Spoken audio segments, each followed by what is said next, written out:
Punten hadirin sadayana, di dia abdi hoyong ngiring berpartisipasi di nararaga memperingati Isra wal Mi'rajna Kangjeng Nabi Muhammad sallallahu alaihi wasallam kesepakah dua patah kata, tapi di dia abdi kami disebat pidato sanes pidato, disebat ceramah ge sanes ceramah, di dia abdi sekedar hoyong diajar nyarios kangge ngemutkeun diri nyalira nya pami kapayuna aya hadirin anu ngaros kaemutan ya alhamdulillah supados urang sadayana tiasa memperbaiki diri sasarengan.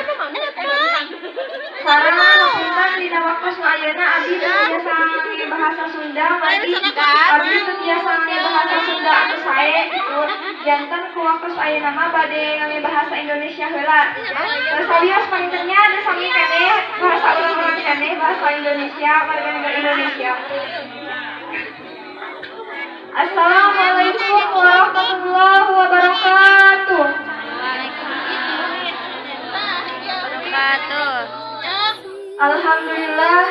Alhamdulillahirabbil alamin wa bihi nasta'in ala umuri dunya waddin wassalatu wassalamu ala asrofil anbiya'i wal mursalin sayyidina wa habibina wa syafi'ina wa maulana Muhammadin wa ala alihi wa sahbihi ajma'in. Amma ba'du.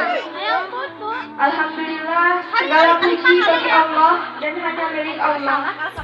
Pertama-tama, marilah kita panjatkan puji beserta syukur kita kepada Allah Subhanahu wa Ta'ala, yang mana atas rahmat dan karunia-Nya, alhamdulillah, pada malam hari ini kita masih diberikan kesempatan untuk bisa berkumpul dan bersilaturahmi dalam rangka memperingati Isra wal Mi'raj Nabi Muhammad sallallahu alaihi wasallam.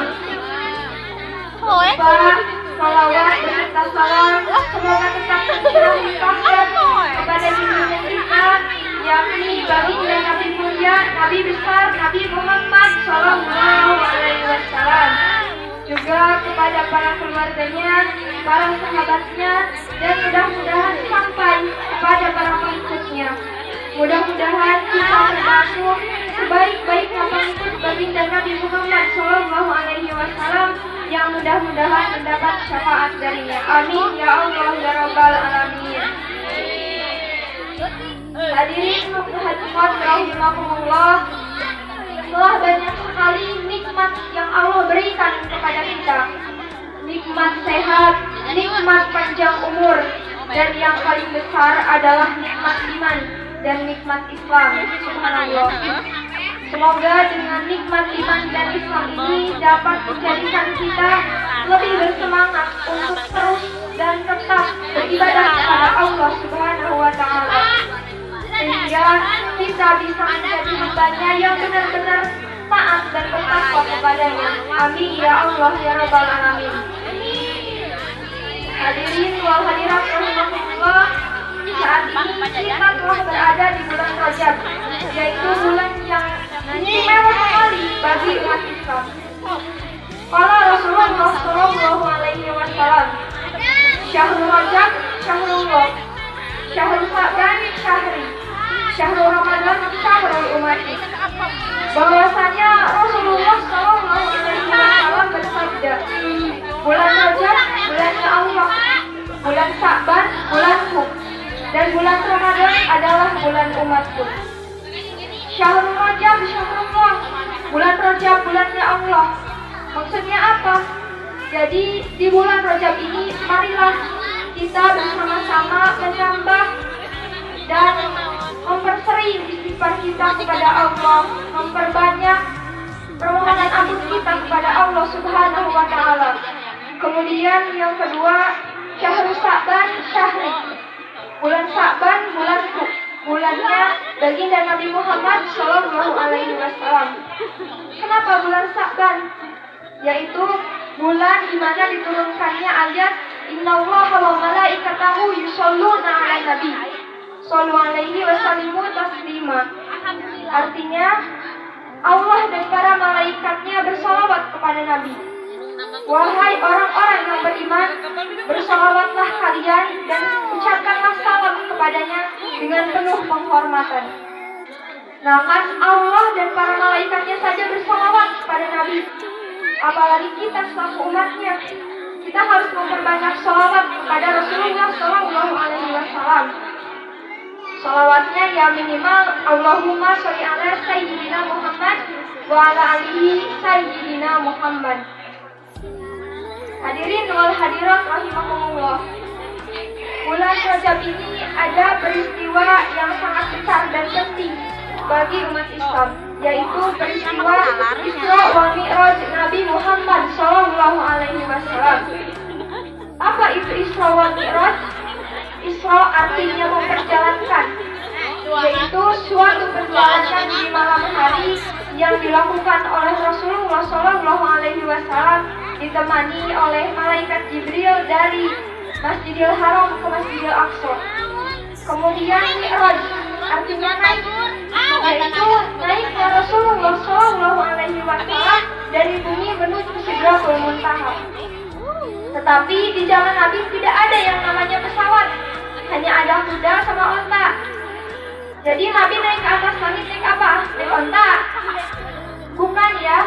Rasulullah Shallallahu Alaihi Wasallam naik ke atas langit itu menunggangi buruk atas kuasa Allah Subhanallah. Tidak ada satupun orang beriman yang meragukan tentang bagaimana terjadinya peristiwa Isra wal Mi'raj Nabi Muhammad Shallallahu Alaihi Wasallam ini. Kenapa? Karena Allah adalah satu-satunya zat yang berkuasa atas segala sesuatu. Allah yang berkuasa menggantikan siang menjadi malam, malam menjadi siang. Allah yang berkuasa mematikan orang yang hidup, menghidupkan orang yang mati. Subhanallah. Apalagi hanya sekedar memperjalankan hambanya, itu sangatlah mudah bagi Allah. Jika Allah sudah berkehendak, maka semua akan terjadi. Kun fayakun, kata Allah terjadi, maka terjadilah. Sebagaimana dalam Quran surat Al-Isra ayat 1, A'udzubillahi minasyaitonirrajim. Bismillahirrahmanirrahim. Subhanalladzi asra bi amrihi lailan minal masjidil haram ila masjidil aqsa alladzi barakna hawlahu linuriyahu min ayatina. Innahu huwas samiul basir. Artinya, Maha suci Allah yang telah memperjalankan hambanya pada suatu malam dari Masjidil Haram ke Masjidil Aqsa yang telah kami berkahi sepertinya, agar kami perlihatkan kepadanya sebagian dari tanda-tanda kebesaran kami. Maka yang perlu kita persiapkan adalah keimanan di dalam hati kita, karena banyak yang imannya tergeser akibat peristiwa besar ini. Kenapa? Karena banyak yang memikirkannya dengan akal, padahal akal kita manusia tidak akan pernah sampai kepada hal tersebut. Karena itu merupakan suatu peristiwa besar dan dijalankan oleh umatnya, oleh hambanya Allah yang luar biasa. Berbeda jika kita bandingkan dengan manusia biasa. Contohnya, ada astronot yang mampu mencapai sampai bulan, tapi apakah dia mampu untuk menembus langit ketujuh? Tidak. Jangankan menembus langit ketujuh, menembus langit pertama saja tidak mampu. Kenapa? Karena kita hanyalah manusia biasa. Sangat jauh berbeda dengan Rasulullah Shallallahu Alaihi Wasallam. Maka marilah kita tambah keimanan dan ketakwaan kita pada Allah Subhanahu wa Ta'ala. Bagaimana dalam Al-Quran surat Al-Hujurat ayat 13, Inna akramakum indallahi atqakum. Sesungguhnya orang yang paling mulia di sisi Allah di antara kalian adalah orang-orang yang bertakwa. Nah, yang selanjutnya hadirin wal hadirat rahimakumullah, di dalam perjalanan Mi'rajnya Rasulullah Shallallahu Alaihi Wasallam di langit pertama bertemu dengan Nabi Adam alaihi salam. Kemudian di langit kedua bertemu dengan Nabi Yahya dan Isa. Di langit ketiga bertemu dengan Nabi Yusuf. Di langit keempat bertemu dengan Nabi Idris. Di Di langit kelima bertemu dengan Nabi Harun. Di langit keenam bertemu dengan Nabi Musa. Dan di langit ketujuh Rasulullah Shallallahu Alaihi Wasallam bertemu dengan Nabi Ibrahim. Hingga pada akhirnya Rasulullah Shallallahu Alaihi Wasallam pun bertemu dengan Allah Subhanahu Wa Taala di Sidratul Muntaha atau tempat yang paling tinggi. Nah, inti dari perjalanan Isra wal Mi'rajnya baginda Nabi Muhammad Shallallahu Alaihi Wasallam ini adalah Allah Subhanahu Wa Taala memerintahkan kepada Rasulullah dan seluruh umatnya untuk melaksanakan sholat 50 waktu dalam sehari semalam. Akan tetapi karena kasih sayang Rasulullah kepada kita, Rasul pun meminta keringanan kepada Allah. Hingga akhirnya alhamdulillah kita sekarang bisa melaksanakan sholat yang hanya 5 waktu dalam sehari semalam. Akan tetapi kita masih sering tidak merasa bersyukur terhadap nikmat tersebut. Kita masih sering lalai atau bahkan meninggalkan sholat. Padahal Allah Subhanahu Wa Taala berfirman dalam Quran surat Ibrahim ayat 7.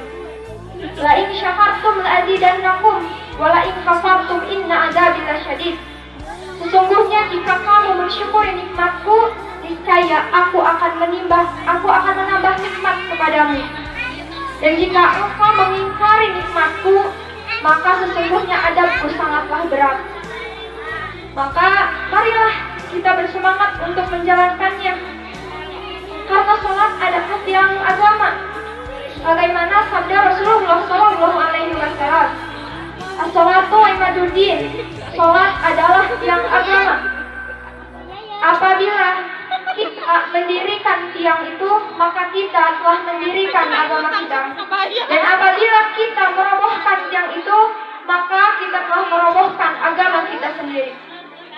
Rasulullah Shallallahu Alaihi Wasallam juga bersabda, "Man tarak sholata muta'ammidan faqad kafara jiharan." Barang siapa yang meninggalkan sholat dengan disengaja, maka terbukti dia adalah kufur dengan kekufuran yang nyata. Na'udzubillah min dzalik. Maka marilah kita sholat.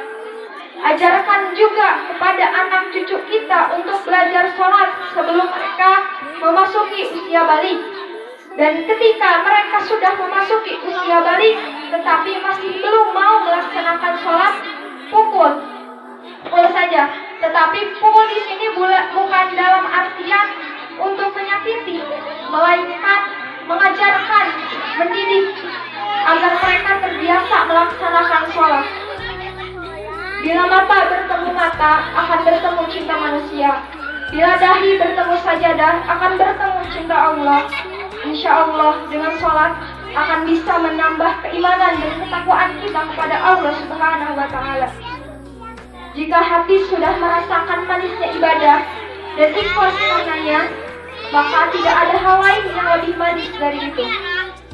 Yang terakhir, di bulan gajah kantomat, di cangkir ada kain lap.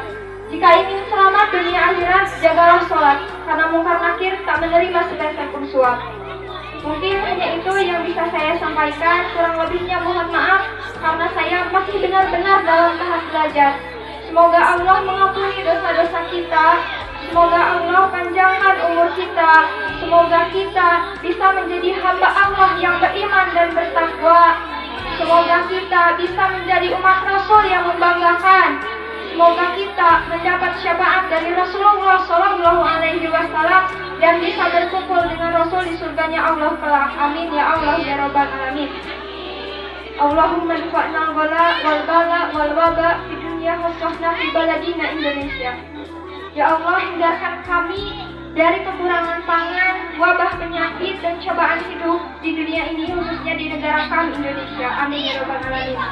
Rabbana atina fid dunya hasanah wa fil akhirati hasanah wa qina adzabannar. Wabillahi taufiq wal hidayah.